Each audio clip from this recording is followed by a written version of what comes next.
രമേഷ് നല്ലൊരു ഫ്രണ്ടാണ്, അവനെ സഹായിക്കണം. ഏയ് രമേഷ്, തന്റെ അച്ഛന് സുഖമായോ? ആ രാജു, അച്ഛൻ സുഖമായിരിക്കുന്നു. ആള് വെക്കേഷൻ ടൂറിലാ. തമാശ പറയലേ രമേഷ്. നീ ഇന്നലെ ഇമെയിൽ ചെയ്തില്ലേ അച്ഛന് അസുഖമാണെന്നും പണം വേണമെന്നൊക്കെ? ഞാൻ ട്രാൻസ്ഫറും ചെയ്തു. ഇതാണ് നിന്റെ ഇമെയിൽ ID, ramesh.bora@gmail.com. പക്ഷെ എന്റെ ഇമെയിൽ ID ഇതാണ്, ramesh.bora@gmail.com. ആരോ നിന്നെ പറ്റിച്ചു രാജു. ഓ, പണം അയക്കും മുമ്പ് രാജുവിനെ ഒന്ന് വിളിച്ചിരുന്നെങ്കിൽ. അറിഞ്ഞിരിക്കണം, ഇമെയിൽ വഴിയുള്ള ഫ്രോഡുകളെ സൂക്ഷിക്കുക. ചെയ്യേണ്ടവ: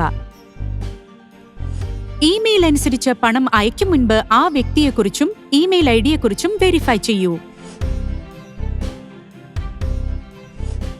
ഈ സംഭവം അടുത്തുള്ള സൈബർ ക്രൈം പോലീസ് സ്റ്റേഷനിലും cybercrime.gov.in national cyber crime reporting പോർട്ടലിലും അറിയിക്കൂ. ചെയ്യരുതാത്തവ: അപരിചിത ഇമെയിലുകൾ, സാമ്യമുള്ള ഇമെയിൽ ഐഡികൾ എന്നിവയിലൂടെയുള്ള അപേക്ഷകൾക്ക് പണം അയക്കരുത്.